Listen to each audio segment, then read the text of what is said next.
Hey, everybody. It's Ellie Santra here. I'm co host of the Owl podcast. And we have a pretty interesting and special episode today. We are not at the Owl HQ. I am here with Maggie Solomon and Eliana Palomino. And I'm going to let Maggie talk about where we are and what we're doing right now because this is her event that she's co hosting with Cindy Metzler. So why don't you kick it off and tell everybody? Sure. So the goal of this event was really it's called Amplify, and really to bring creatives together. Mm. So we started this, Cindy and I were brainstorming on, we go to a lot of events and we see a lot of content creators, people that are experts in their field, that have a big following, and they do a panel and a discussion and then they leave, or it's a long line to be able to really network and really get under the hood of Yes. what they're really doing and really learn from them. Mhm. And so we wanted to create a more intimate environment where we have TEDx Boca Raton coming up on Saturday. Yes. If you haven't, And are there still tickets available? yes, Okay, so if you haven't gotten your ticket, make sure that you go do that right now, yes. right after this podcast. Yes. So together here we have some of the TEDx speakers. We also have some of the people that are in the community that are experts in content creation.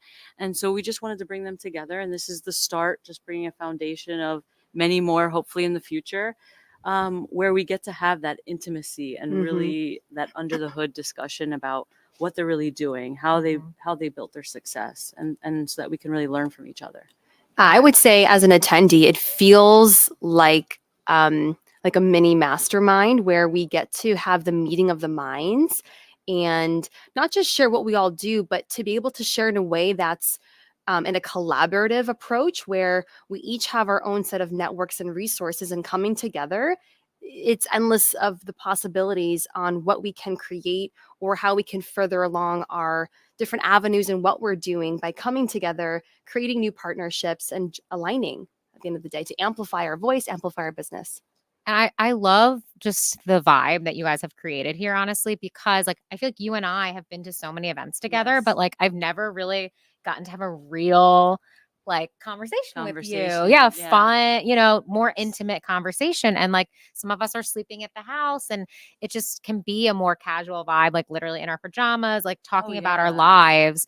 And then, it can translate in and out of business, but I feel like the intimacy is really where you can connect with people. And even this morning, like we were doing a meditation together and there was a woman that was talking about how she had done like TM meditation. And I just felt called to go up to her like, oh, I love TM. Like that's what I started on, blah, blah, blah, blah, blah.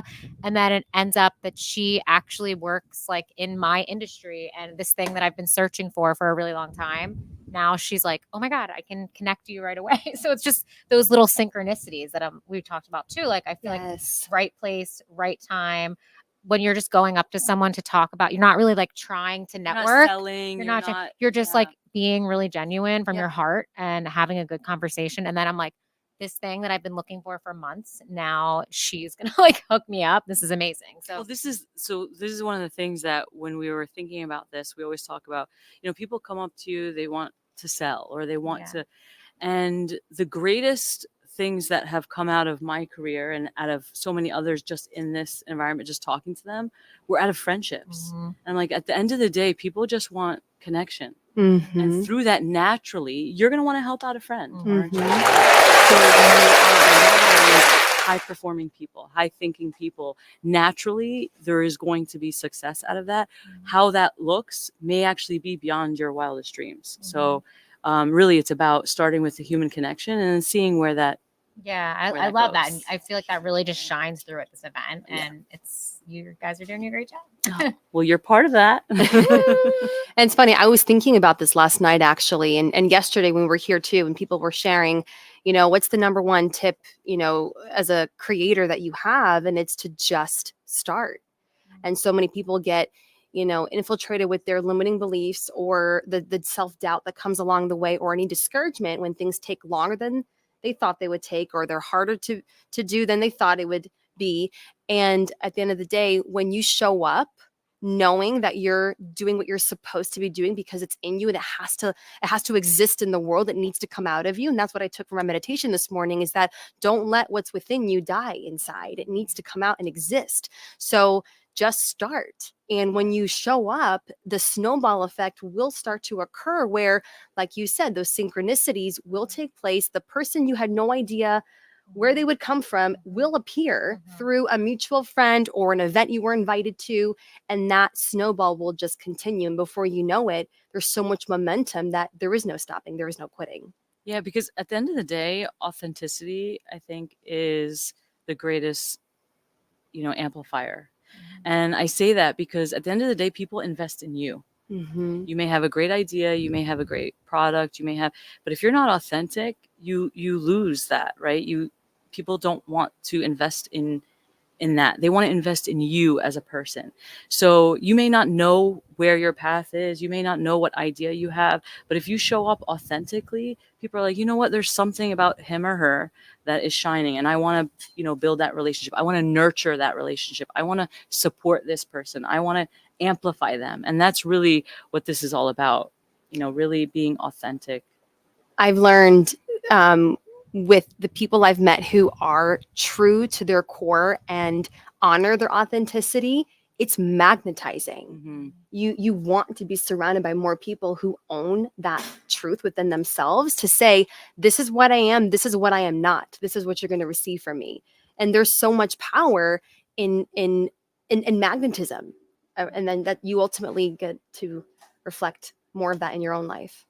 Definitely. And I feel like some of the practices, just even for a short time that we were learning this morning, like dropping into your heart, or something that like John was just sharing in one of the talks, like being vulnerable and opening up to people, is how you kind of create those true connections. And maybe if you have a little anxiety or social anxiety, like just doing some quick breathing can totally change the energy and the mood in the room. So yeah, I mean, at the end of the day, we're all energy, and the energy we're each bringing is the energy that you're creating as a collective. And so that's why we named it Creative Collective. Yeah. I love that. Yeah, that's amazing. One of my quick tips to recharge your energy when you know you've spent a little bit of it already in the day and you have, more things coming up you have to show up for, and you want to show up with that good energy, right?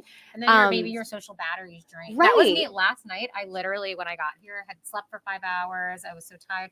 I went into the bed upstairs and took a nap so I could come back and socialize, because I just can't right now. I just need a break. So I'm curious to hear. And it's tough because if you don't have the opportunity to take a nap or go rest or meditate or just have that extended period of time, what can you do? Yeah. This is my secret, guys. Ooh. I keep citrus, eucalyptus, peppermint, whatever your preference is, essential oil in my purse, in my car, in my bathroom, wherever I'm usually at, to just put a drop or two on my fingertips.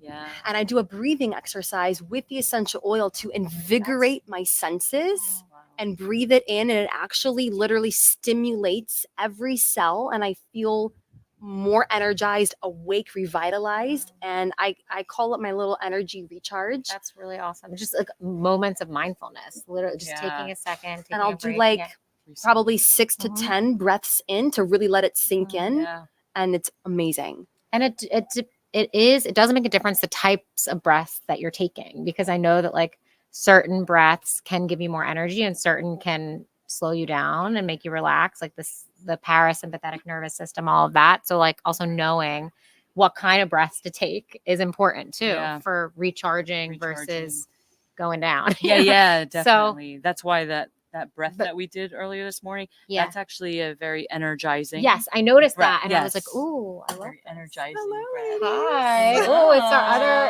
co-host of the event. Jason said for me to pop in. Hello. Welcome, Cindy in the house. This morning's meditation was amazing. It was by Maggie's husband, Hasim. And tell us where they can find Hasim, because he was incredible. He's a chiropractor.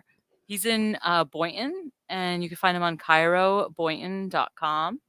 Dr. Hasim Mohammed, and he'll give you more information. He actually does a class too that is he'll go through the whole meditation process. It's 4 weeks and it's 4 Mhm. sessions. So if you're interested, look him up, ask him about it, and he'll be happy to share. Yeah. After, I think, oops. I know he has a big practice, but after this morning, he's got a lot of fans in the house for sure. I want to know. Okay, Cindy is like, I feel like the woman of the hour, the woman of Aw. these last 2 days. She's always running around meeting a million people. I guess a couple things. One, like, what is your go-to kind of like stress reliever? What's like a tip that you have or something that you do? Because you don't have a lot of free time. You're always going. And two, like as the owner of this PR agency, like what's a tip in terms of communication and keeping, how do you keep up? I feel like, how do you keep up all of these relationships? You know everyone. Like she's that person and thank everyone loves you. her. So I feel like Well, yeah. I definitely lack self-care. I'm gonna be honest, but I try to talk about it a lot, and I think it's really important. But I can be hypocritical, even though I've been doing yoga for 25 years.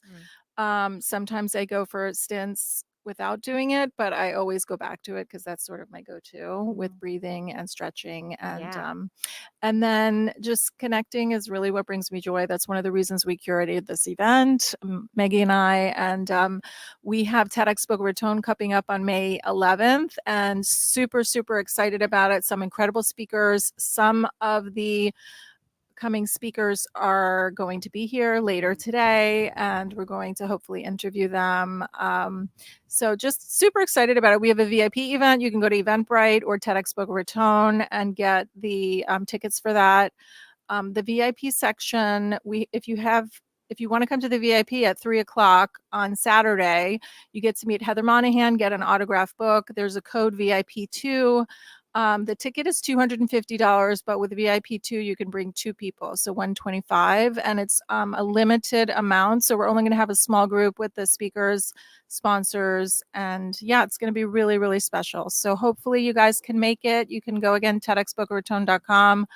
I love putting people together. I am a volunteer for TEDx. I've been doing it for 8 years, and I've got to meet some incredible people. But what I really love about it is that it makes an impact in the world. Last year, one of our speakers' talks went viral, and her name's Dr. Margaret Rutherford. I'll let you look it up, but her talk is literally saving lives, and that brings me so much joy.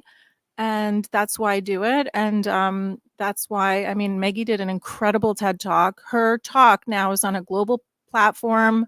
She's touching people all over the globe in beautiful ways, educating people, helping them learn about things. And that's really what I love to do. That's what I'm passionate about. So thank you. And that's what drives me, honestly. Yeah, I feel like it is just authentic and natural for you. Like Yeah. some people, it's like a job, and it's like, what's your secret? And it's not.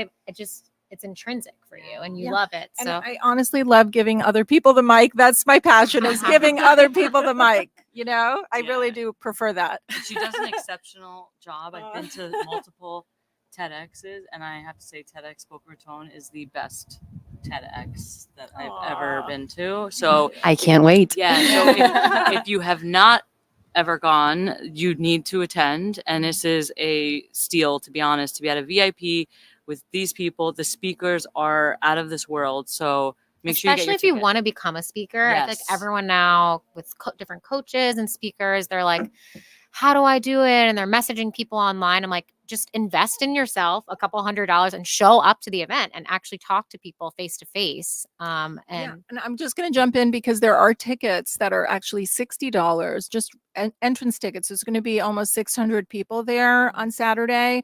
And if you use code OWL20, you'll get a $40 ticket, right? So OWL20, you'll get a $40 entry ticket, and we're almost sold out. So definitely don't wait because we sell out every year.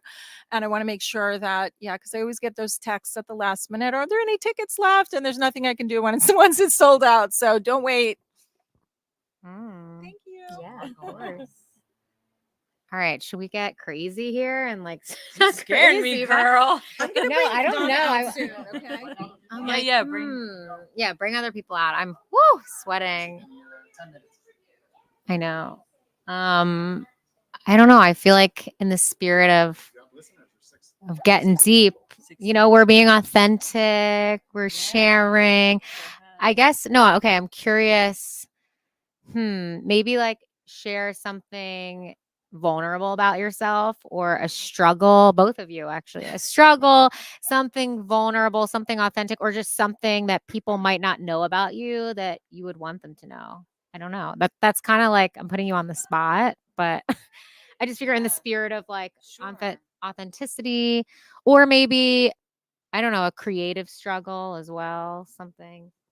We're dealing with I creativity. can speak on a struggle that you know I'm experiencing in real time Yeah. and have navigated a way to honor, because a struggle is when you have, I think, competing desires Yes. and you have things that are really important to you and you just can't get it all done. Yes. Or you yeah. can't balance it in a way that you are above water and are doing so in a healthy way that's sustainable. Yeah. And so, it becomes a struggle, Yeah. whether it's not knowing how to communicate effectively during conflict and that bogs you down, or a struggle with desires that you just don't know how to sustain, like I said. So for me, and I know we talked about this earlier in the panel when Sandy mentioned when she became a mom, right? And juggling it all, a lot of women experience, especially ambitious, driven women, how to sustain that part of you that wants to contribute to the world and society in a profound way that you feel called to do while being a present mother, a present wife, and,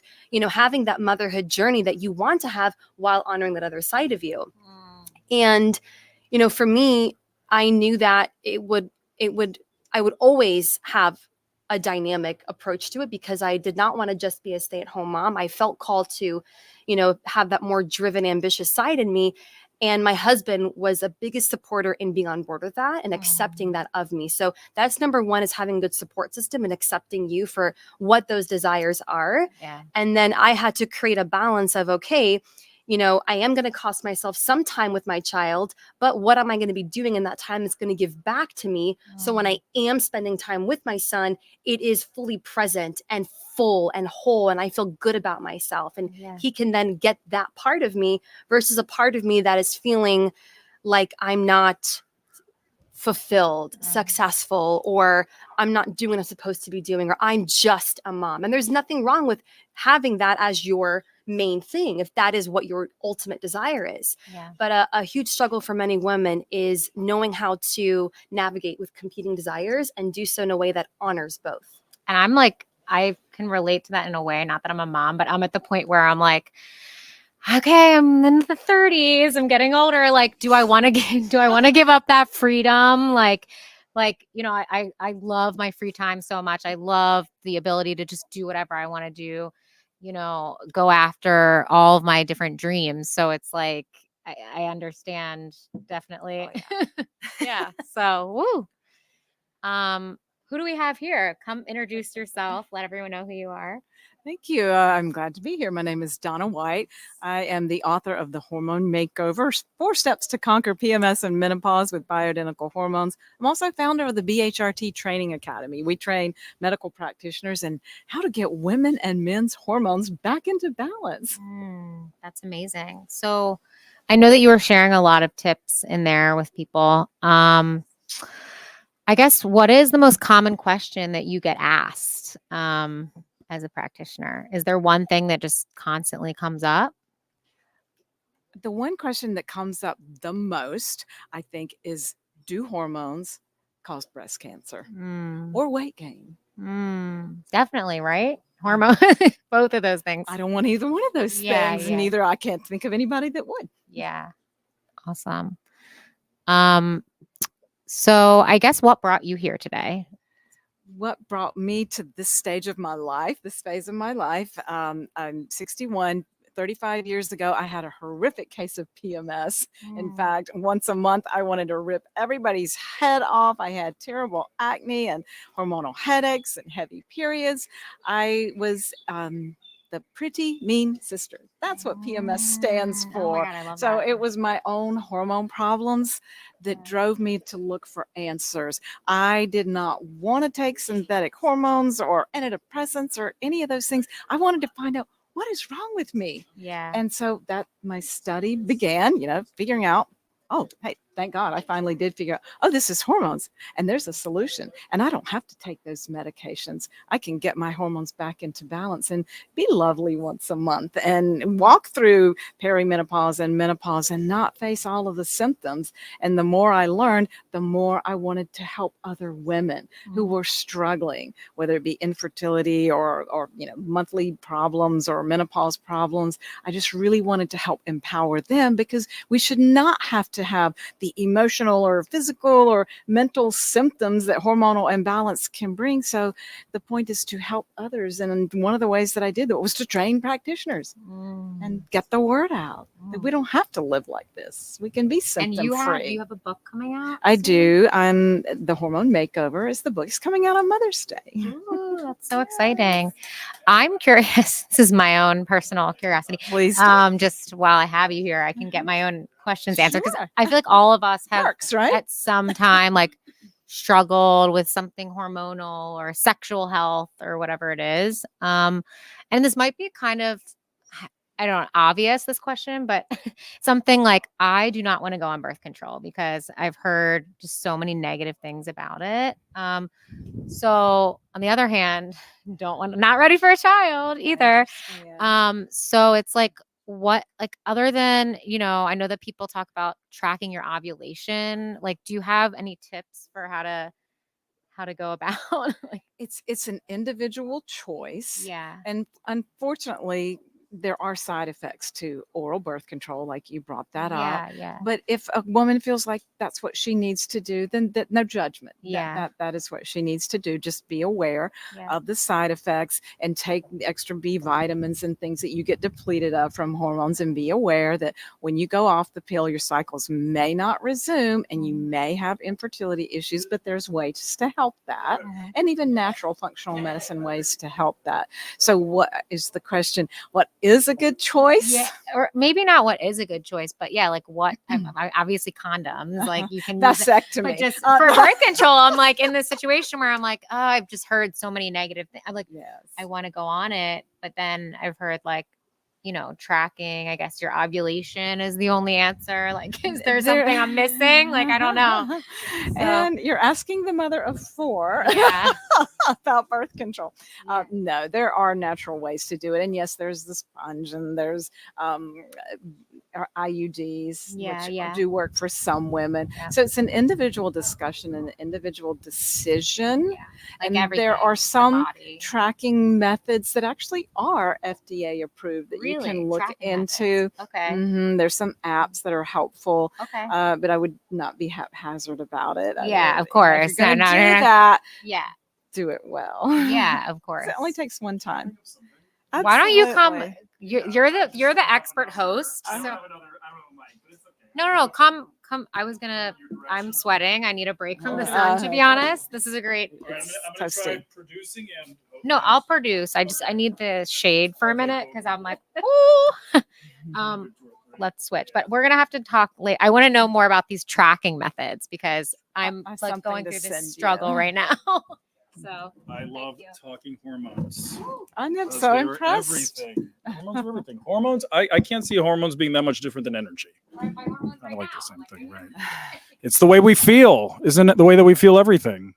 If I don't feel good, I'm not going to perform good. I'm not going to be nice to people. I'm not going to all of these things.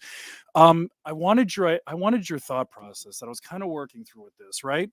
Because I want people to understand how much pain they're in without recognizing how much pain they're in. So one that I remember is I've taken antidepressants before. I've taken things like Adderall before for like my attention, right? But I always had this feeling like I was on something. My body was not operating in full alignment. I could tell something was a little off. My brain was not running itself. Is it the same with hormones? Even with like a birth control, your body is operating outside of its normal. What's the word that I'm looking for? It's normal clock, normal routine. Homeostasis. Right. So no matter what, is birth control always going to be this artificial vehicle, kind of like an SSRI or like an Adderall? Yes, I have the outcome, but it's not in a natural, organic way. So it's never going to feel natural. It's never going to feel right. Yeah, well said. And that is actually correct from a physiological or pharmacodynamic dynamic point of view because you're using a synthetic hormone which blocks and that's how the pill It's the works. blocking, Blocks yes. the testosterone production for women, which is so important, the estrogen Yes. production and Progesterone. progesterone. So you're Yep. blocking these hormones. So you're creating symptoms of deficiency. Yes, you get the ultimate result of blocking pregnancy. Now, there's no shame in using oral birth control Of course, of course, of but course. to address your question, yes, your birth control pills interfere with the normal physiological processes. I think that's the word that you're looking for. Right. It is. Because it's in my head. I was thinking about it, but I just couldn't put it into words. But yeah, I am actually, it is really hot right now. I think we could take a break. Let's get some air and then we can come back to it. But it's hot. It's humid. It's hot. Yes. I know. And I'm in polyester. Yeah. Can I ask you like kind of a quirky question? Yes. Can we ask it in the air conditioning? Yeah.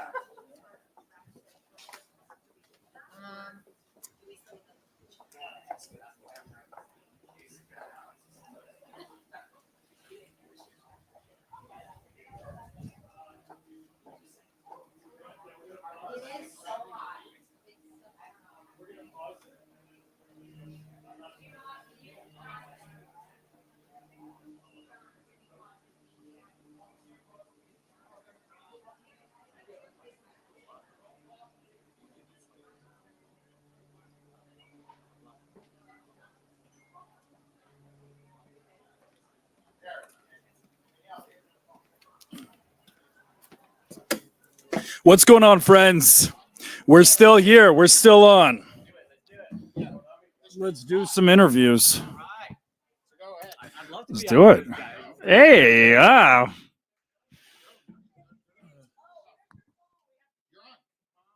and we're on. We're still streaming live right now. So, man, are you ready for this one? Let's do it. Okay, so it was, where was it? It wasn't Naples, but it was kind of the area. I went to a Joe Dispenza conference, and it was more like a 10-hour meditation. Yeah, you're It was- right. You yeah. gave him the taste, but Mr. Joe Dispenza goes very deep. Yes. But let me tell you, I operated my entire life with logic, with reasoning. My parents were accountants, so a lot of things were by the books, right? Very spiritual, evangelical Christians, Trump supporters, just like everything that you could possibly imagine, right? But when I started learning about the work that you do, energy work, you know, and I love that you do that with the chiropractic work and what have you. When you start learning about energy work, you're like, oh, Yeah. It's a little different. Wait a minute. This is the cheat code to life. Right. This is I don't actually have to go through all these painful things in the same way. I don't have to repeat the patterns of generational trauma. I don't have to do all these things, and I could heal myself. Yeah. So can you talk about that a little bit? Because man, like, what an amazing topic. Well, it's the same thing. I'm on two opposite ends of the spectrum there. Because one hand, there's the scientific, like CBP part, where we want to analyze everything, quantify everything, measure everything, and we want to show changes in your spinal cord and how that, you're right, how that translates into every cell in your body. And then there was like the you hear about meditation, it sounds like woo-woo, It does, so it seems like it's this complete separate end, Breathing, opposite end, end of the You're not gonna spectrum. But the thing I liked about Dr. Joe's work was that he said, let's demystify it. Let's take the mysticism and really break it down to the science. What's happening in your body when you close your eyes and you blank out the rest of the world, and it really came down to the science of it. That's what drew me into it, because now we have the data behind it. Can you talk to me about that? Were you very resistant to it in the beginning? Did you think, it's woo-woo, it's BS? I felt it, I felt it. Yeah, I've always felt you can feel somebody's I gotta energy. hop in. I gotta hop in. I guess like somebody comes in a really bad mood and they don't even have to say anything. You can feel that. So I've always somebody comes in and they're such an amazing, you just love being around them. So I couldn't deny the energy is a thing, you know. Yes, and, absolutely. and what you're putting out into the world, like other people can sense and feel without words. But it's because, like, let's all agree, we did the work. Right. This is not Yeah, just yeah. like you don't take an acting class and all of a sudden people can feel high frequency energy. Yeah, right. It's something that must be worked through. So can both of you talk about that? Like, is this a process that you to work with? What was like your enough is enough moment where you said, no, I need something greater than myself because I can't just sit in this forever. What's that story? Because I know it hurt. Right. Yeah. She's like my wife, you know, she wants Yeah. to take credit for everything, but in this case, she's actually true. Her mom is an amazing woman. And I told her, and I'm like, I You married like the mother-in-law? I That's uncommon. married Yeah, Really? my mom is Okay. ahead of her time. I tell her that now. I married you because of your mother. You know, Oh, like okay, if okay. she comes out to be a third of what her mom is, I scored. There we go. You There know, we go. she's Yes. an Yeah, yeah. amazing Yes. woman, Oh, like just wonderful woman, right? So they go to a Joe Dispenza retreat, and then she comes back and she's like, "You have to do this. If you don't do this, we're gonna have problems." What? Well, it wasn't. This is conviction. Right. Yeah, but This it's is not. conviction. It wasn't like an ultimatum. It was one of those things that I think you need to. You need to. It wasn't grow- an ultimatum. It's not like I'm leaving you. No, if you don't. need to grow as a couple, or else you'll grow apart. Right? You either grow together. Okay, Or you grow apart, but right? What was one thing he did? I need like an actual example. What did you forget to put up the toilet seat? That one Right, last right, time? right. No, She it's was just like, this is energy. it. I'm done. No, Okay. it's energy. You Okay, feel okay. it, right? Like, so Yeah. you come back from doing all this work on yourself and you start doing the work daily and you're like, okay, I need my husband's energy and my partner's energy to be in alignment with mine because we're going together, right? Right. And so, but he's always been really into energy, but I think this was something that he was like, okay, I'm going to go do this too. And since Well, then, I like the science of it, you know, like Dispenza's approach was just that, hey, let's break this down to a science. yeah, You know, everything in the world is energy. You break things down to the simplest form. You have an atom and electrons going around it, Right. and you're 99% energy. Right. You know, Right. so when you start focusing on yourself Mhm, and mhm, becoming aware of that energy that's there, mhm, you know, mhm. now he's got my attention. Now I'm like, okay, all right, Yeah, you yeah, know, yeah. like teach me. Right, I'm listening. right. I'm a fantastic student. Show me what to do. Right. You know, right. like I can do Right. this. Right. Oh, I gosh. love the energy. Yeah. So then- I'm like, show me so what then to do. you're experiencing it now. Now you're doing it. What's going through your mind? Are you like, holy shit, this is weird? Did you feel fear? Did you feel excitement? What was the emotion driving you? Well, I guess First I've been surrounded by a lot of people who did that type of work before I jumped in. Very important, So, right? Right. So that helped a lot because they always talk about this stuff, and they talked about surrendering into it, Yeah. you know, and not fighting it. And so I tell myself I'm a natural. I love it. Right. There we go. I'm like you show me what to do. And as he's talking, he's like, some people go through 20, 30 years before they hit these moments. And he's like, and then some people come in and they do it on day one. Now, to ask her, is that surrendering? You just decided there wasn't enough holding you back where you just said, I'm just going to let myself go to this. No, well, To me, the 20, 30 years is people holding on to their Well, beliefs. it's- holding on. it's- Once he said there's day yeah. one people, I'm like, oh, you got day one people? Yeah. I'm like, I'm a day one person. You show me what to do. Masculine energy. I am a That's a day- Yes, masculine energy. I was about to say. Yeah. Can you tell? Okay, we had different experiences. Right. He's I'm like, over here like, I'm going to attack it with the fury of 1,000 suns. It's just like, we need that, though. We need that. And what was the outcome? So he goes to the thing, he experiences it. What transformation did you see through your eyes? I saw that he was no longer in his head space. Like now it was more in his heart space. And I think he's always been a very heart-centered person, but this really amplified that. So for me, I think we both are making decisions and driving with our intuition versus too much noise, right? Like we know how to filter out the noise, and I think that's how we make decisions for our family now. Because this has taught you, like when people talk about manifesting and creating, like it's real. Like your life, you know, you could look at someone's life and you could see exactly what emotions they're experiencing every day, and not in a judgmental way, but you could see that the energy that they're living in daily versus, you know, just having a one-off experience versus this is something that you could intentionally create every single day of your life. And it's reprogramming, right? Because they say by age 35, we're on 90% autopilot. So now you got to like go and reprogram so you're not on autopilot. So it's been a great journey so far. It has. Yeah. So let's leave the audience that's watching right now with something. What is one piece of advice that you can give to men that have been operating this way year in, year out? What is something that you could tell them in hopes of reaching them, opening their eyes to this opportunity? Wow, what an amazing question. You're really good at this. That's pretty incredible. And I guess it's to do what you've done. And I can tell by your talk that you've tapped into that heart. You know what I mean? Like as men, we're taught you got to be tough, you got to be strong, you got to be the provider, you got to be the caretaker. And a lot of times that's us, looking, analyzing, just figuring out how do we take care of everything and everyone. Right. And it's never about how do we take care of ourselves, and like I love my wife. I love her enough to say till death do us part. I love my kid. Audience, Loves you see me, that? my mom. He's trying to rack up some brownie All points. right, ladies, did you listen to how he said it with conviction? Yeah. I will die for it. It's like, guys, take a piece of advice. It's good training. Yeah. There you go. No. I mean, I love my kid. I love my parents. I love my patients. I love my friends. Mother-in-law. Right. Yeah.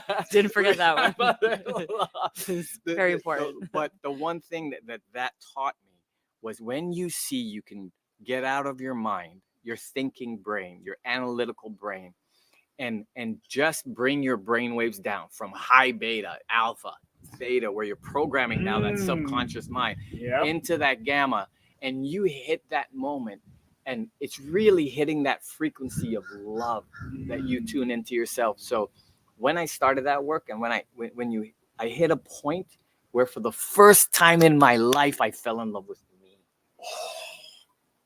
I literally have goosebumps because that is it. That is it, right? I fell in love with me. It's juicy. It feels good. And I love me like in a way that was beyond what I love my kid. And I'll die for that kid. You know what I mean? From the minute they put him in my head, I'm like, I would kill anybody that comes to any damage to you, right?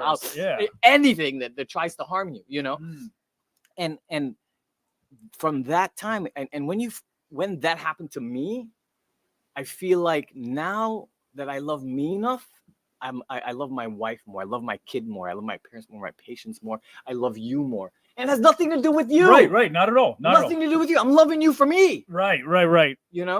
That moment happened to me when I was in a session. This is going to be a little bit weird, but we need to throw it in. Have you ever actually touched your body? Have you ever actually touched your leg? Touched your arm? Touched your heart? How can you touch somebody else when you don't even touch yourself? Right. Wow. Right. And I think that's how I kind of connected with my body, because we become so disassociated with ourselves. Exactly. Right. Yep. It's like we spend our entire lives trying to separate and create bad habits, and then the rest of our life trying to bring it all back together. Yeah. Right. And it starts with that. Wow. So definitely hit. So that's the one thing, like really taking that time for yourself. And when you see you do that, and you're tuning into that your own body, and you hit that moment, you fall in love with you, and then automatically that changes every cell in your body, so and I think hopefully that helps me and really pushes me to be a better version of myself today than I was yesterday. So and it's not for anybody else. No. It'll be great if she's proud of me, it'll be great if the people around me are benefiting from that, but I'm doing it for me.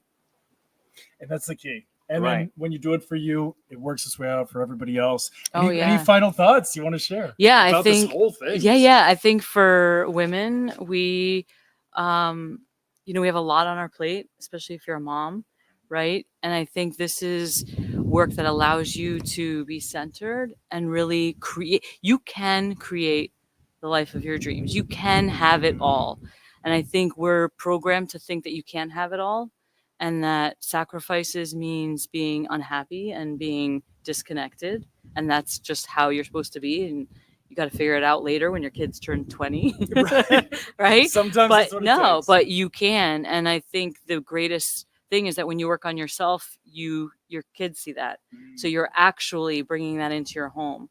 And I always say a woman doesn't just bring that in her home. She brings that into her community. So I think it's really important to work on yourself, because we impact generations. So there you go, guys. The reality is, and the point that I want to get across from this, because there is an underlying theme. Yes, we're in a beautiful home, and there's a beautiful pool right behind us. But if It there's is anything, awesome. but if there's anything that every individual that's here has in common is they've done the work, the uncomfortable things. They've asked the uncomfortable questions. They've leaned into it. And for all of you listening, 20 minutes of courage can absolutely change your life. Lean into those things that hurt the most, and you'd be surprised. You gotta. What do they say? They say you gotta feel it to heal it. Oh, nice. Feel Yeah, it to that's heal it, awesome. guys. I like it. So feel it, and Yes. you'll heal it. Take care. Thank you. Bye-bye. Done, guys. That's awesome. That's awesome. Did it turn off? Yeah, I have now. Big. All right, I gotta go. Well, it was certainly a pleasure meeting you, man. I'll see you again. I have to go. I'm working. Let's do it, man. It's fun. It is. What are we talking about? Make it snappy. We're gonna make 5 minutes. 5 minutes. What are we talking about? Astrology. No. Oh, Bro, you're so good at it. You're so good We're at it. talking about astrology? I have a podcast and my sisters are going to kill me. Why are you talking about astrology or podcast? They're gonna give me a hard time. Were you allowed to watch Harry Potter, or Oh not my you gosh, either? this is- Live. Okay. That's nice. Have you guys podcasted before? No. Never. Yes. My Okay. sisters. Okay. Fantastic. Okay. How many episodes you got? We have, I think like 7 so far. 7. or Okay. 8. We're- Good. It's a work in progress, but we're getting there. You're almost to you the know? 95%. I think it's like 95% of people never get past episode 10.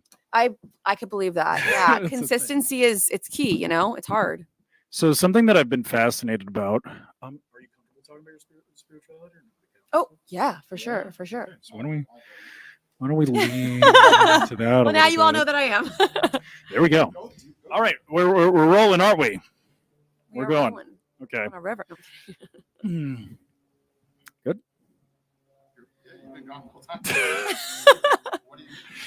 Oh my gosh. So I do want to talk about a topic, which is spirituality. I spent my entire life trying to fight God, energy, spirits, astrology, every topic, because my parents are accountants. They're very logical people, right? So then this idea of like, there is a higher power, there's somebody in control, that made me feel like I wasn't in control. So it was really hard for me to surrender to this higher being. I'd love to hear from you two. Vanessa, were you always very spiritual, or was it something that happened in your life that caused you to open yourself up to spirituality? That's a great question. I'll say that I was raised in a super Catholic environment, you know, like church every Sunday, you know. Just Sunday? I mean, sometimes I know, like week too, sometimes there's- Wednesday there's a Yeah, Bible study, yeah, you know. that's so true, you know, and you know, of course, anybody, even if you're raised that way, you could still walk away. You could still be like, well, that's not, you know, you could have friends that influence you, other family members, who knows, you know. But they just laid the groundwork for us so well, for me and my sisters, that it became a part of me in a really good way. Even when I would go through like spiritual battles, I knew like my faith was always there. Like I think people need to look at religion not as this like, oh, like freedom restricting thing. I think they need to look at it more so as like, you know, where you find your peace. Like you can always like, there's always room for redemption. There's always room. Like that's what it's all about. You know, God doesn't ask that we're perfect. He just asks that we like put, you know, just do our best. Yes, That do we our best. try. Exactly. So I just think there's some misconceptions around religion and faith and all those things, or even spirituality, you know, because everyone's on their own journey. But you know, that's a little bit of my personal one, you know. Which is beautiful. And I mean, I think that it's like, at least for me, I was trying to find something bigger than God. I was trying to find something bigger, my own ego. Well, and this is how it happened. You start, imagine if you could have everything you could possibly want. You could travel to any country, you could have any job, you could do whatever you want. You know, I feel pretty confident. I lived out my dream to be a wrestler. I dated all the people I possibly could have wanted to date. I went to Dubai and traveled. I did everything. I've done every drug you can imagine. I've done it to the point of overdose. Wow. I'm still empty. Hmm. And it was literally hitting a wall where I said, I have done everything I've ever wanted to do. Why do I still feel empty?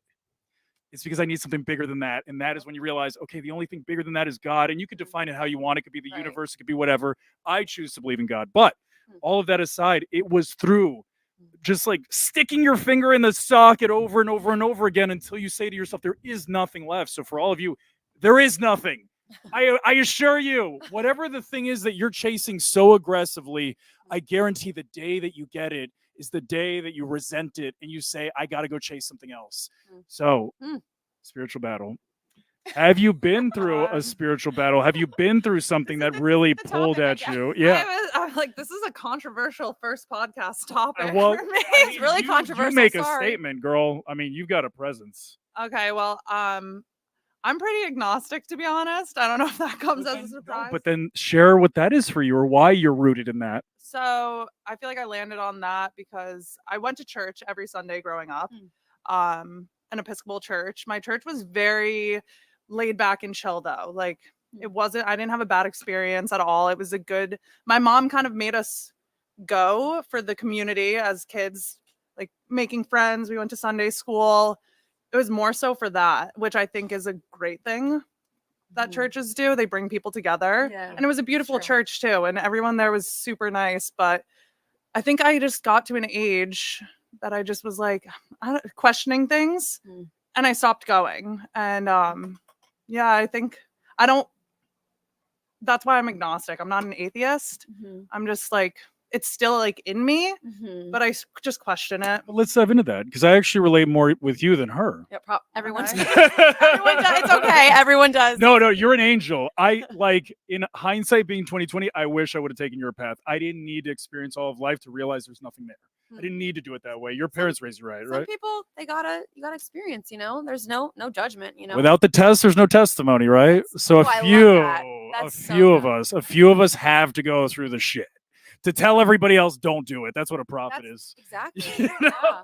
Honestly, true. Like I love for the testimony, you gotta have the test. Like I love that. Yeah. Yeah. But again, like listen to the people that have done it, and you don't need this. But what I loved about what you said is my parents heavily encouraged or forced. You'll know what word it would be for you, but I was too, and that's what took me down this path because I felt like I was, I didn't believe in something I can't see. I didn't believe in something that, it's like, well, what is the point? I'm just wasting my time. But I think it's up to everybody to reach that point where they say it. But what I do want to talk about is like your experience. Was there a time where you felt forced into it, or was it always in alignment with who you were as a person? That's a deep question. So I never felt like a force, there would be times where I just didn't feel it, but I would still push through and go to church because I know anything worth it requires you to work for it. Whether that means like, hey, I don't feel like it today. If you still go, that's putting in work for it. Yeah, but girl, how did you know that at 7? It's like, that's impressive. But like, how did you know at 7 years old? Because like, I don't know about you, girl, but I ain't like that. It's like at 7 years old, I'm like, okay, if I do an uncomfortable thing on a long enough time horizon, I'm gonna have a reward. Yeah. Maybe you're just an old soul. I guess I don't know where that because you know what? I guess because I saw my parents, like their life seemed to be, and they got through things better, and it seemed to be a smoother journey for them, even as a couple, as parents, as everything, because they had that rock of faith. Right. That's what encouraged me, and even my older sisters too. Like I saw a lot of good. So I was like, you know what, even if I'm not feeling it today, even if I'm like feeling distant from God, I'm just gonna push myself because then maybe 2 weeks from now, I'm gonna really feel it. Something's that is said in the church or whatever is gonna hit me really hard, Right. So yeah, I don't know. This is a controversial topic, but he was like spiritual journeys, faith. Hey, it's great stuff. But I almost perceive it to be like, is it almost like saying it's like a bank account? You're always putting like daily deposits, and then some days you really need to pull from that account because you need the faith. You need the faith, right? Yeah. And I feel like that's like anything in life. You got to put the reps in. You got to keep doing the thing. And then like when show day comes, I got a photo shoot or something, I know that I'm ready because I put in the time. Yeah. Right. And I think it's just like anything else. So if maybe Christianity or some of these topics aren't where you are in your journey now, what are things that you root yourself in to have confidence? Do you believe in like energy? Do you believe in karma? Yeah, I Talk to think us about so. that, and how has it played out in your life? Well, I believe in the law of attraction, and I think Mm. what you put out in the universe, you receive. That is Mm. real. So I think if you're a good person, good things will come, and if you live by that, Mm. that will get you through, I guess. I always like that thought process. I see nothing. I find it completely logical. Like give out good, you'll get good. Or even if you're not getting good, you will probably see the good more because you're actively, in the long run. Yeah, exactly. So I think that's a great mindset to have. Yeah. Mhm. And I think like also harboring an environment of encouragement as in comparison to like vilifying. I know a lot of Yep. people have problems with people in the church. They're just like, oh, Mhm. they're all trying to preach, they're all trying to judgy. evangelize or judging or Yeah, what They're have on you. a high horse. They're Or, on a Yep, high yep, horse. yep. But it's like the way that I do it is just think about it. What was the last movie? oh God. Unsung heroes. Unsung Heroes. Unsung hero, I think. Unsung I Hero. can't even think It was of really one. good. What happened after you watched the movie? I gained perspective, I guess. In perspective, did you want to tell people about the movie? Did you? course, Yeah, you yeah. told people. It's like, dude, I saw this movie. Like, kind of changed my life, right? Yep. And that's how I perceive the relationship with something greater than me. It's like when I am so excited about something, or when I feel so good, and you see other people that know that they need that thing. Why am I going to hold it back from them? If that's my magic, Yeah, totally. I mean, if it's my magic, I want to share that magic with everybody. I You agree. know? And I think that religion, some people, like, it saves people, and it's like, I'm not going to sit here and judge them for that. Maybe I don't believe the same thing as them, but Right. like, let them do that. And everyone has their own journey. Exactly. Right, And right. like, I feel like I said, I went to church every Sunday growing up, and I think I was around 11 or 12 when I started like questioning everything. And my mom was really the one that wanted us to go to church all the time. She was actually a Sunday school teacher. And I remember coming home, my dad never came to church. But I started telling him like my thoughts, and he was encouraging me because he was like kind of proud that I was independently thinking, and he's like, yes, like encouraging that I was questioning everything. And I was like, I'm not going to church anymore. And then I still do go to church like here and there for obviously like baby showers in my family, or not baby showers, baptisms. Yep. And funerals, unfortunately, and sometimes on the holidays. And I do feel like a sense of like, I don't even know how to describe it, but it feels Peace? good. Yeah, it is. It Yeah. is a very peaceful place. And Mhm. maybe at another point in my life, I'm open, but I don't know. I'm not like so hard on my beliefs. And you know what? I'm stuck in my ways. And that touches on a really important topic because and this is not with any judgment because everybody's entitled to their own beliefs, even within a relationship, right? Mhm. But I find it fascinating that you mentioned, your dad didn't go, your mom did go. I can imagine that creates, subconsciously or consciously a conflict in your mind. Well, if dad's not going, there's got to be a reason. Mhm. Mom's going, but why isn't he? And I think that's why it's so important to be in alignment with your partner, even if it's like, but we need to know where the convictions are, right? And I Yeah. think that that's why it's like something that I stand for. It's like when you're looking for a partner, you have to find somebody that holds themselves to a higher standard than you can. Yeah. Right. And that goes for values, spirituality, religion. Yeah. So did your parents go to church together? Do you think that was a part of it, having that like Yep. family unit? Yeah. Talk Yep. about that a little bit. I think that's bold of you, but good of you that you just kind of pointed that out, because I do think that was if I even, let's say I saw my dad go, my mom didn't, that does kind of like cause a kid to be like, No right or "What's wrong, going by on the way. here?" No right or No, wrong. Of course Yeah, not, but it it's does. just- It does. I'm sure the kid, like, because kids are like sponges, right? They're soaking it all in, and they're, questions are popping into their brains, and so yeah, I again, that's why maybe that it's still to this day something strong in me, because I had that solid foundation of both of them kind of showing me like, hey, we both go. Even if sometimes they wouldn't go together, I knew they both went somehow, some way. You know what I mean? So like, I still knew it was important to them. Which, yeah, I guess like monkey see, monkey do in a lot of ways. So yeah. And what's crazy, and to me, the elephant in the room is I've talked to quite a few people at this event, and this event is insane. The energy in the room, the way that everybody's coming out of their shell, the way that we're networking and sharing and being a part of this Wild. beautiful experience. But the elephant in the room, Vanessa, and like I'm realizing the more I talk to people, is a lot of them, if not most of them, are like in some way related to spirituality, and a lot of them do follow God. So it's just like there may be something to be said. I just want to open your eyes to Yeah. the possibility For there sure. might be something at work here. And there's the someone was just saying like the 5 key things, like, like being emotionally good, physically good, spiritually good, mentally good. If you have got those, it's harder said than done, obviously, but like those are the kind of the main kind of things to Right. We're so hyper focused on the external, but Yep. it starts, and it's another thing that we've been talking about. You have to go down to the root. If you Mhm. keep trying to cover it up with nice clothes and what have you, Mhm. people will sense it, and it Yep. doesn't take much, right? So Yep. this is what we got for right now. These beautiful ladies. Vanessa, thank you so much for joining We us. love Jonathan. Yes, please. And introduce yourself for the audience since you haven't. Christy. Yeah, Christy, where can people Reardon. find you? Christy Reardon, Kristy Riordan. And Vanessa, where can people find you? You have a Catholic podcast, Vanessa, don't you? I do. We have me and my sisters. We just started a podcast. It's called Bonded Sister Edition.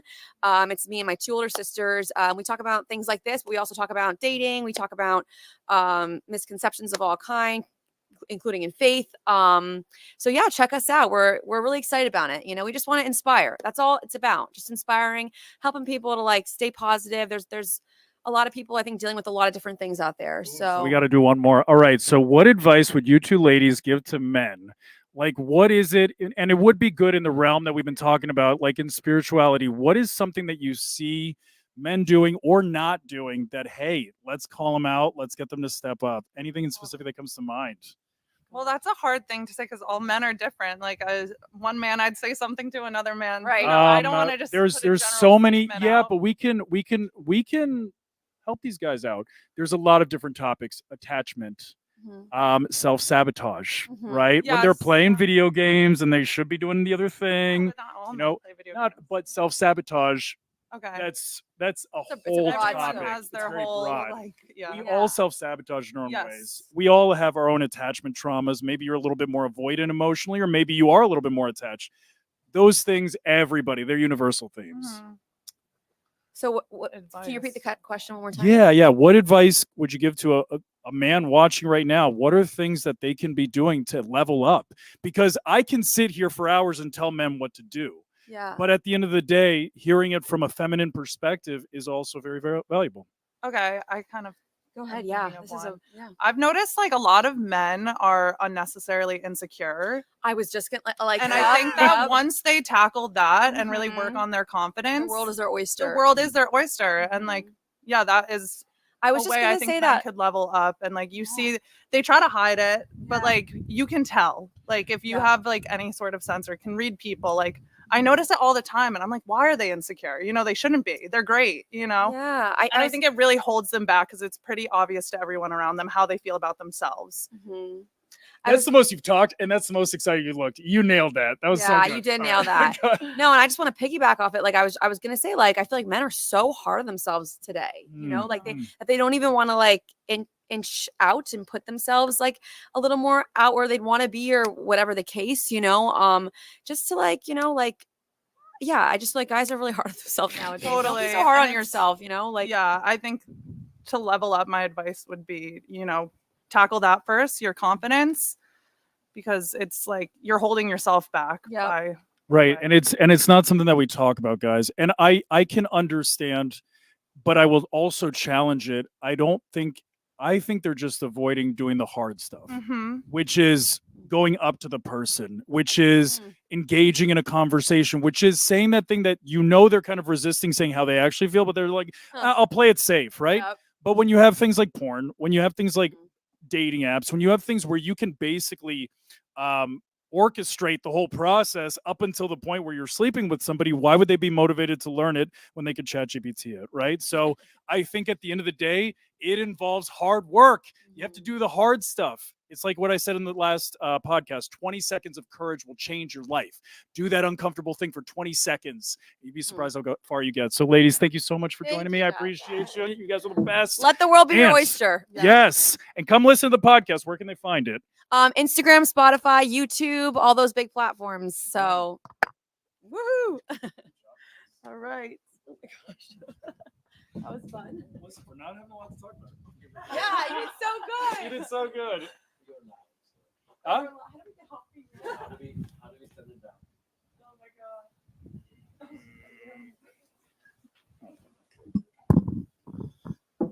Is anybody watching? 10 people. 10? Oh, sweet.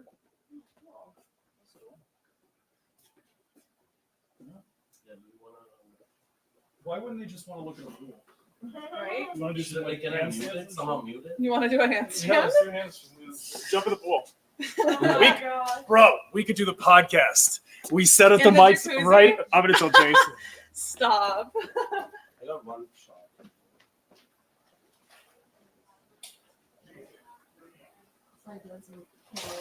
Yeah, but I just got like one shot. And I put my shoe in there. Very close to the Hey, it's live. You gotta get them on. and then We got 10 people watching. Yeah, you can't stop. Hey, you gotta go. Can't stop. Won't stop. All right, Sean, jump in here. Live, so go ahead. All right, All right. keep it coming. We need more guests. Oh, here we We go. got a guest there. We got a guest there. Come on over, Cindy. Directly into the mic. We got you. Who's this? That is our sponsor. Oh. We just like kind of Hello, we did 13 of Celsius. these. 13 of these for a 25-hour podcast. Fabulous. So here's your mic. All right. I probably don't need one, but okay. No, just kidding. See, join us. Hello, hello. Oh.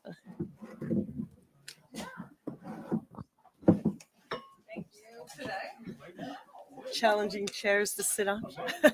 They look good though. Especially for small people.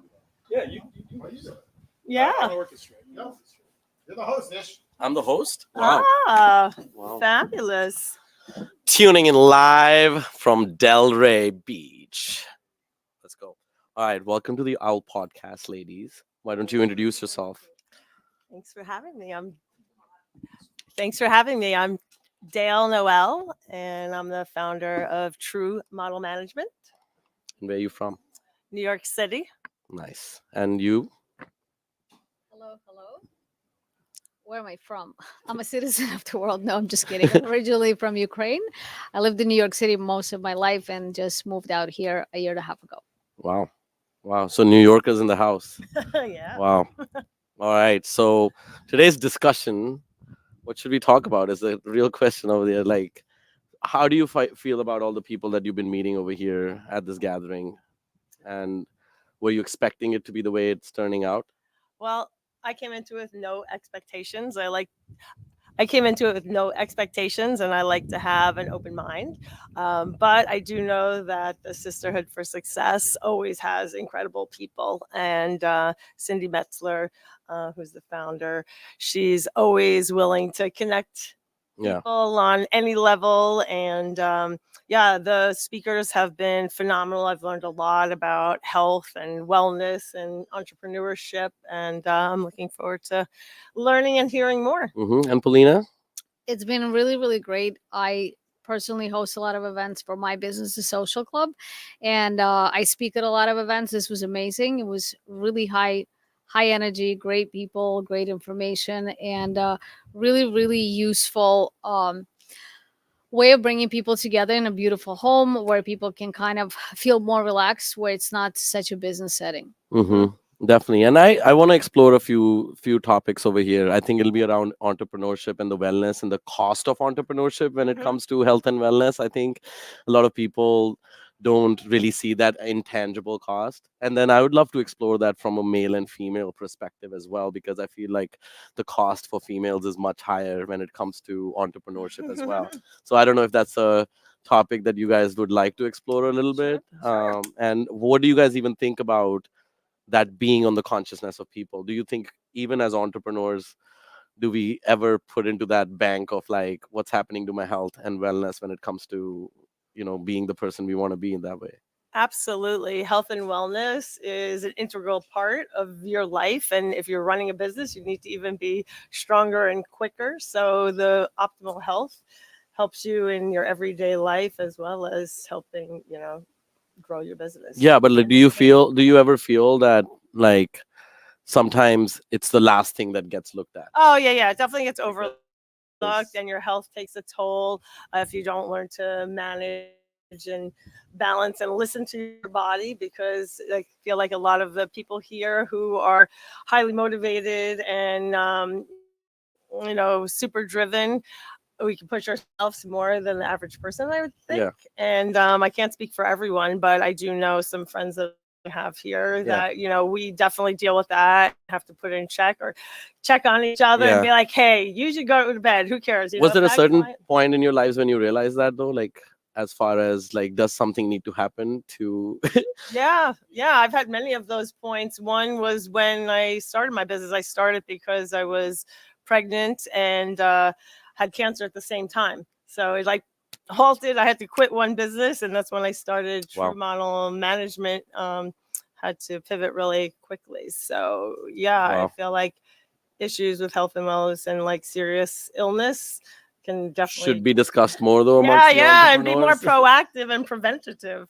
Yeah. I think for me, what I notice is a lot of women take care of everybody else, but not themselves. Mhm. And I just think that that's just a female thing, right? Where I'll get to me last and everybody else matters, but I'm fine, I'm strong, right? Yeah. Where women try to become men, right? Which is super bad for their health, for their identity, and just for even how they build things, Yeah. right? Because women are so intuitive, like they know when they don't feel well, right?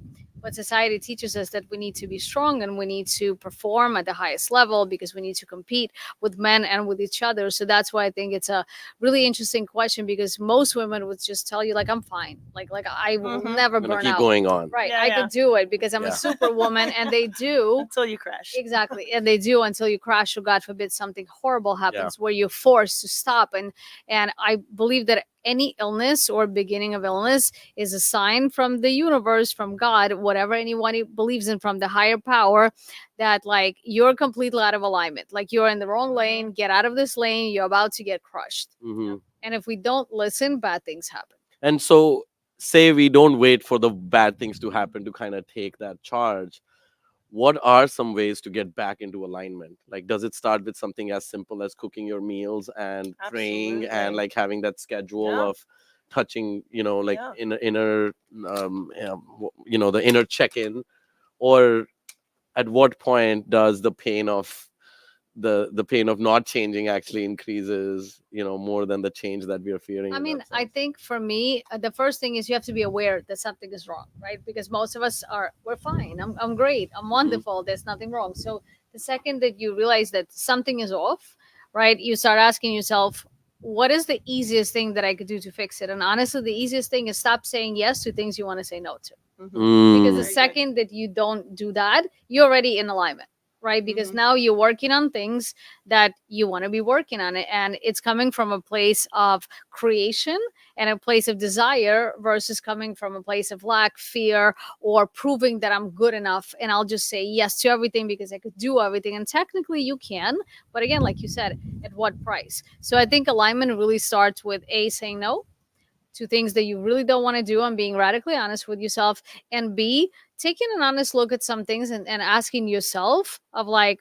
what can I do today? Super small, right? Maybe it's pray, maybe it's cook myself a meal, maybe it's go for a walk, or maybe not be around other people. What can I do today Yeah. to kind of like go in just for a couple of minutes to Yeah. check in with myself to see how I'm really doing, right? Like when no one is around, where I don't have to, Mhm. you know, be mom yourself- and boss and everything to everyone. Yeah. What can I give myself today? Just for a short period of time, right? That I usually don't, because Yeah. if you start taking those steps consistently, you'll notice a pattern that you're just doing better and you're feeling better. Yeah. Do you have like a default checklist of things that I feel like when you're trying to do that check-in, especially with most men, I feel like if you ask them to stop and take a pause and check in with their inner selves, I don't think most men would even know what to do with that information.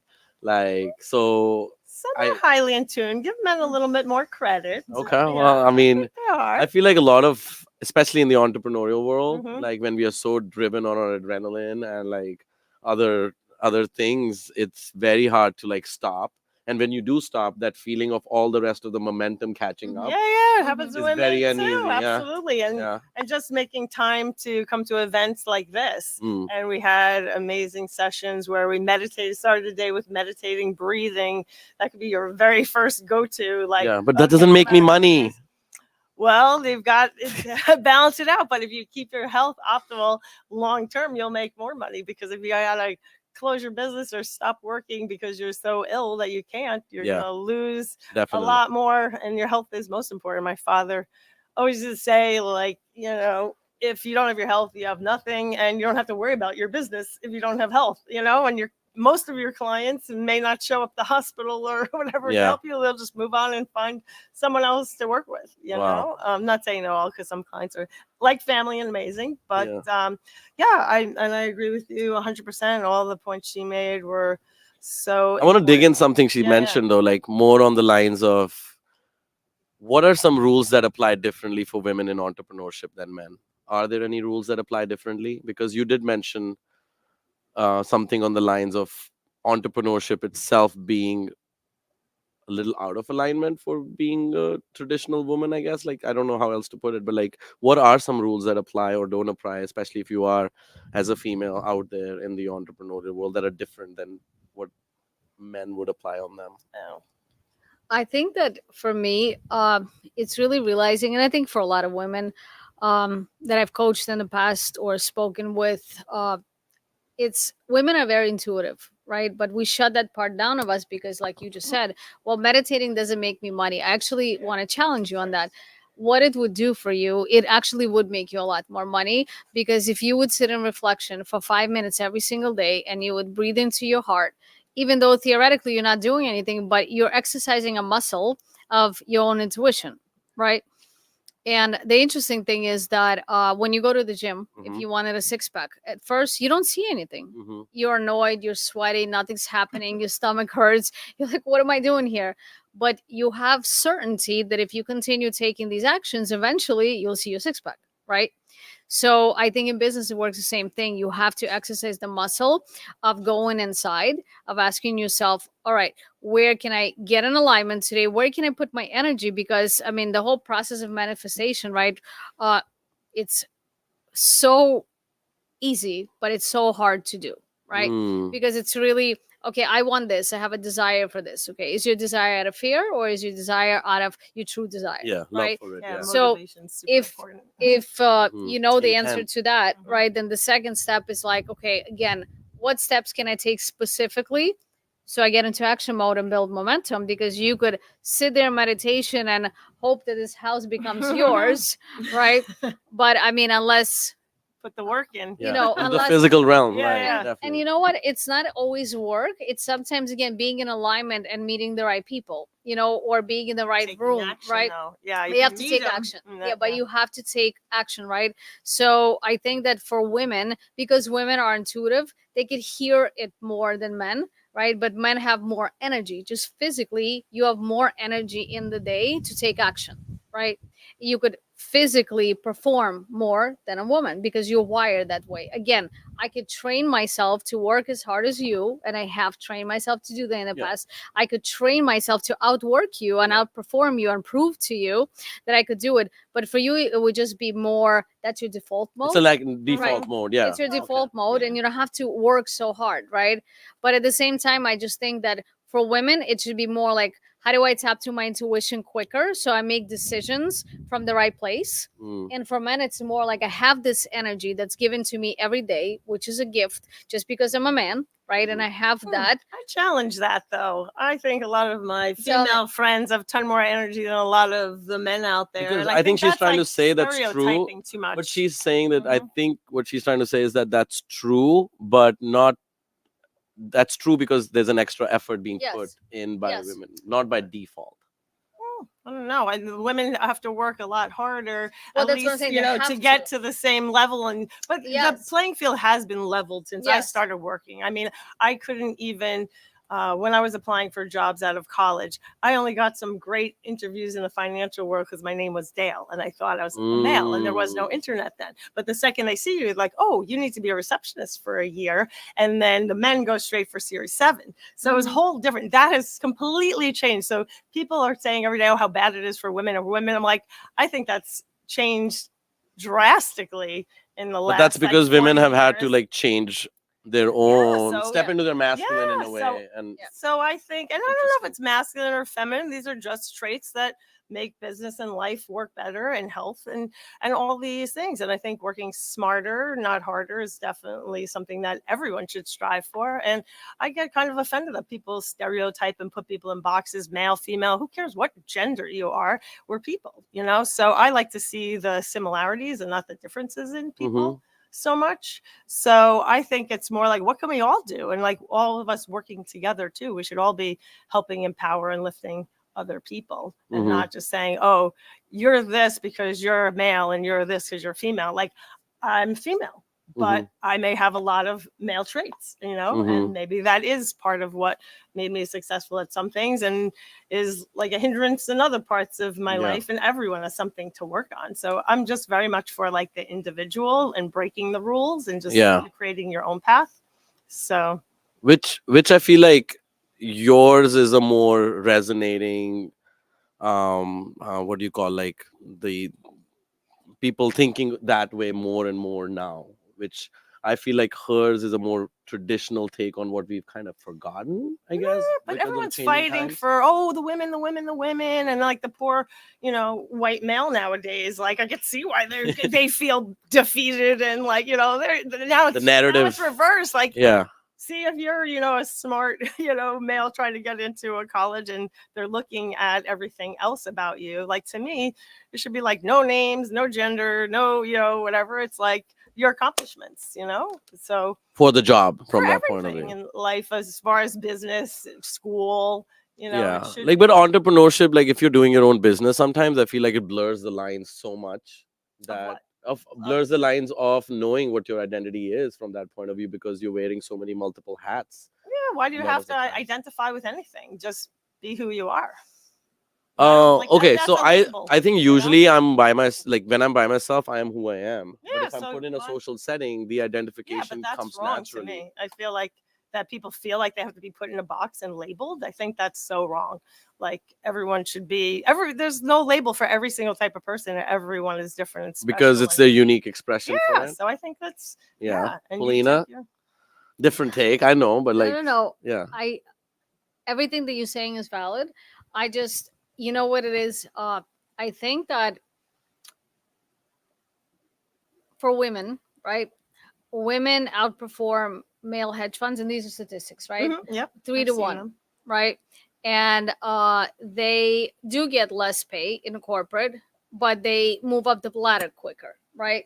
Well, it depends how they negotiate. The woman has to negotiate better. No, I'm just saying some women who make so much more. Just statistically, right?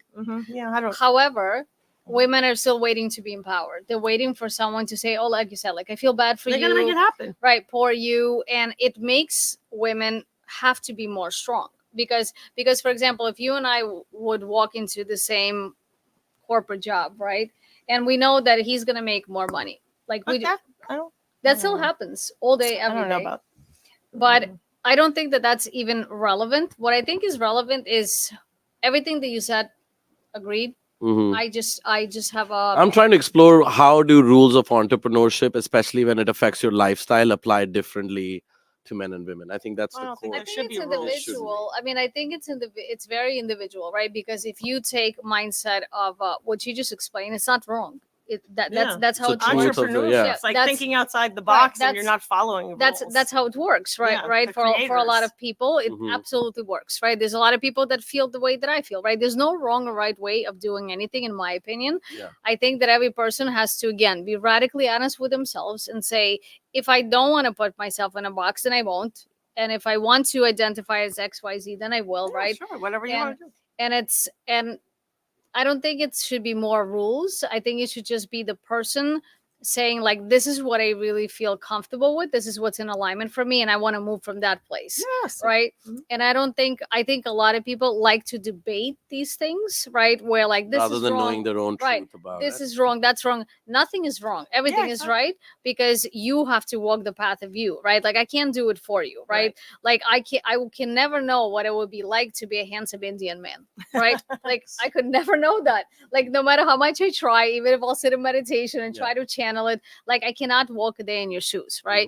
And I feel that I can hypothesize, I could sort of tap into it, right? But at the end of the day, plus your own individual background, exactly, right? Like how you grew up, and lot what to you do with it. faced in Yes. life. Yeah, definitely. I think that gets into the mix as well, for sure. For me, like, I feel like as an Indian entrepreneur, or especially who came here to the country a few years ago as an immigrant also, I do feel sometimes like the playing field is not level when I start thinking too much outside of the general things. Basically, when I start generalizing everything, I do start feeling like, oh my God, like it's not level for XYZ reasons. You see a very different dynamic in Chicago as opposed to what I'll see with my types in Delray or like in Miami, etc. But the moment I start taking into my own personal story and mind, with like that's like immense motivation and power that I only get to internalize and bring it out from myself, where that sad story kind of goes out of the window. And I've noticed that happening over and over again is to what story am I playing in my mind? Like, is it more of the general consensus of people that is being projected onto me if I'm not very careful in terms of like taking in the content that is coming in, or is this my voice that is making me feel XYZ? Because usually my voice wants to fight, right? My voice is like wants to not give up, my voice wants to be motivated, etc. So I've always found this the point that you're talking about, the debating, uh, sometimes to be actually pointless at the end of it, because it does come down to like somebody taking it internally, and how are you like putting that internal into your story that is coming out afterwards, like. I think healthy educational debate is super healthy, and it sparks creativity and brings up ideas and points of view. And I think it's a common ground that people will understand each other better and work together better. So I think, adversity, obstacles, all those are like positive things for growth. And if you don't have them, you're going to be stifled and not go anywhere. Yeah, we got to do hard You things. need challenges. For like sure. now the society is taking away challenges from everyone. Make the test easier. Oh, don't let so and so get hurt. Bubble wrap the kid. It's like you have to fall down and get back up, and that's Yeah. when you build your grit and your. If we do have a character. society growing up with a bunch of kids bubble wrapped, what is it Well, gonna that's be? like that now. And oh, don't hurt the feelings. Now words are words. It's what the person who's hearing those words internalize and takes away from that. Like, forget it. I worked as a model at the highest level in New York City and around the world at like the times where people were not nice to model this. They were hurtful words, it was physically and mentally challenging and demanding. But if you even, I'm not saying I don't promote this or support this at all. It's quite the contrary. But what I learned from that was like, you know what? I'm going to filter this, take away anything that might be a learning lesson from there. Maybe there's some truth from what this person says, but think about who the comment is coming from. And like, that's their bad. If they're saying something bad, like, as long You as energetically cleanse yourself. Yeah, from that as long point as of view, yeah. I'm not doing a bad thing, Okay. But now everyone's afraid to say what they think, what they feel. Forget it. You are like banned if you. So on have a that point of notion, view. you meant like, this is cool, because I think for a lot of guys, when the change is coming up to them, it's like grunt work. Like we try to just like just keep hitting it till like it's gonna change or something's gonna happen. But you mentioned intuition, and you mentioned like the energy, like in terms of what you're taking in and how you're internalizing it. What are some tools? What are some tools that one could actually use to raise intuition, and also what are some tools for having better internal narratives? I would love to know that. Yeah, positive self-talk. It's Okay. what you say to yourself and the way you may not believe it at first, but even if it's just putting little affirmations on paper, on sticky notes around your apartment when you're going through a tough time or something, singing, talking to people, That's your talking things hacks. through. Just like I found them in my life helpful, but it doesn't help until you really believe it. So you have to put the That's faith the in, intent you were and the talking about. intuition. I absolutely agree with you. Like, intuition, it helps you in everything in life, and go with your gut. I feel like too many people try to squash or So I got an that gut MBA. feeling. Nobody gave me a class in intuition. How can that even become a class in intuition eventually? Because it seems like it is important to have that. Yeah. And especially as female entrepreneurs, I think whether you want to use it or not, it gets used as you're making decisions in entrepreneurship as well. How can men also train that a little bit, or at least use that as something in their toolkit to make decisions? Because I think a lot of, especially like male entrepreneurs at least, the boys that I hang out with, a lot of times, a lot of those decisions are not coming from a place of, they're coming from a place of a hurt child many a times, you know. So it's like, what are some tools that one can build into, like, build that intuition a little bit? So I'm going to give you specific things that I teach my clients when they're male, because when they're female, it's a different conversation, right? Because your brain is rational most of the times and it's not emotional. At least you think so, right? Even though you're acting from a wound, like I you get said, it, yeah. right? Men are pragmatic, right? So for men, it's more like sitting in meditation. For a lot of men, it's like, yeah, but like you said, is it going to make me money, right? So the first thing is you want to ask yourself, is this coming from a place of I need to prove myself to the world because I'm afraid and because I'm not worthy? All that means is this coming from my fear of not being good enough, right? Because any decision that I'm going to make from that place is going to fail me. Because the mission, right? Why do you want to make a lot of money? For most people, because I want to buy the house, the boat. But why do you want those things? And I want those things because I want to feel good about myself, right? So when you're making business decisions, you unfortunately cannot say like, I want, feel good about myself and that's why I'm going to buy this stock, because your brain doesn't work that way, right? Or the stock is not going to work that way. Yeah, Exactly, right? definitely. So I think that you have to get very pragmatic with yourself and literally just take out a sheet of paper and just say, am I acting out of fear, out of anger, out of resentment, out of blame? Because most men think that that's motivating. Like, someone hurt me, I'm going to go build a better company. My partner stole from me, him, or her, I'm going to go show them, right?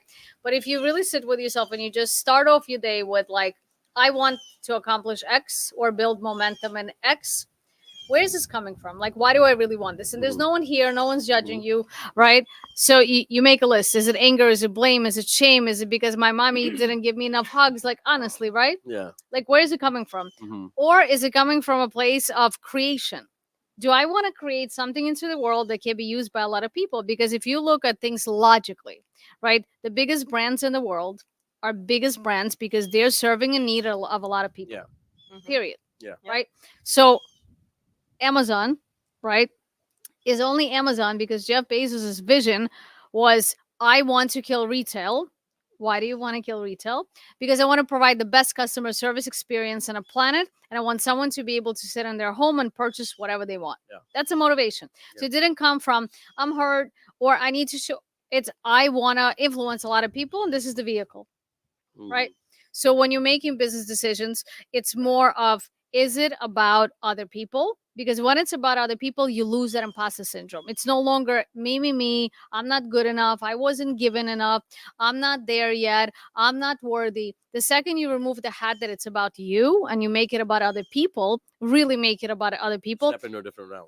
You step into a different realm of different possibilities, and you actually get more creative with yourself. That's a specific tool that I personally use, my clients have used, and it's very pragmatic, right? So that's level 1. And level 2, whatever you write on the side of the right thing, right, is you sit with this. You actually sit with this, and you just literally just close your eyes and say, what would it feel like if I helped thousands of people? Like, what would it feel like if 1,000 people woke up today and they had a better day because of this thing that I created? And this thing is going to be hard and it's going to beat me up. And there's going to be people on my path that are going to try to destroy me or try to convince me that I don't need to do this. But maybe there's one person that will literally wake up the next day and say, thank God you did that because you changed something good for me. Yeah. And I think that when you start thinking about other people, everything changes. Because it's not subservient. Exactly. Wow. That's cool. That's cool. What about you? How do you train the intuition? Or do you I don't consciously? I don't consciously train it, but I do like breathing exercises and some form of meditation or stretching where like your thoughts are processing and you're not doing anything out of fear. Like I feel like you made very good points about fear that you have to nip in the bud right away. So if anything's starting to make you fearful, just, I used to be a worrier and a perfectionist and have to do everything, 200%. And now it's like, you know what? Yeah. How bad can it be? So it's very like if interesting you're not dynamic. Fearful, I feel like you have more intuition and listening to people and being open and having like a good energy and positivity. I feel like it comes to you, and it's like people, like if you're a people person Yeah. and you know, are around other people's energy and you're open to it, like it'll speak Yeah. to you. I For a feel long, like it'll for, just happen. it for me, for a long time, I felt like I couldn't find my tribe because Yeah. definitely, like, as far as my childhood was concerned, it came from a place of abundance and it was good. Yeah. It was not coming from a place of I didn't have it or scarcity, etc. Right. But a lot of people around me were operating from a place of I don't want to be that Right. or Right. protecting that kid again. So I had to like really recalibrate myself when it came to intuitively actually not going with the fear-led route, Yeah, but getting into I've been given so much love, why can't I spread it out? Yeah. But it makes it very difficult to kind of forget around it, because if you're not doing those practices of touching in and everything, I think it kind of gets to you. Yeah. from You that have point to of view. listen to yourself, and Yeah. yourself will, help you prepare. Yeah. And We should also, by the way, I know it's getting hot, so we should definitely kind of say a little bye-bye to Get in the these pool, guys you also. mean? Oh yeah. Next I think that's interview in the next. Yeah. pool. I think so. I think John wants to do some As of we the have streaming waterproof mics. from the that'll be yeah. fun. But hey guys, thank you for tuning in, Dale Thank you and so Paulina. much. Yeah, absolutely. So we will be back. Where is fun? Yeah. But Yeah, you oh, can please, find please that. tell it. Please, yes, yeah, good one. I gotta. This me coming out of retirement from Yeah, well, hosting. tell about yourself. Well, you can find me. I'm the CEO and owner of Videla, which is a video production and animation studio. And you can find me online at madewithvidela.com. And go ahead. Sure. I'm Dale Noel, and I can be found at DALENOELLE_true, TRUE. And my company, True Model Management, is True Model without an S and MGT. Lena. Amazing. You could hit me up. You can hit me up on Instagram at Polina, POLINAGROMAN.com. You could see what I'm up to. And if there's any way that I could support you, please DM me. I check my own DMs and I would love to help you any way that I can. Well, thank you, ladies. Thank you. Thank That you. was great.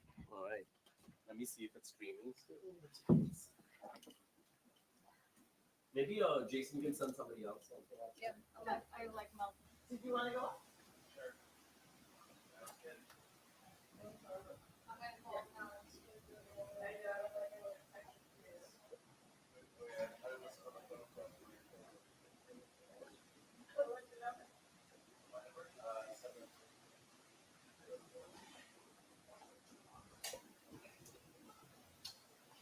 Let's just end it. We're done. Yeah, it's getting hot. Oh my God, it's hot.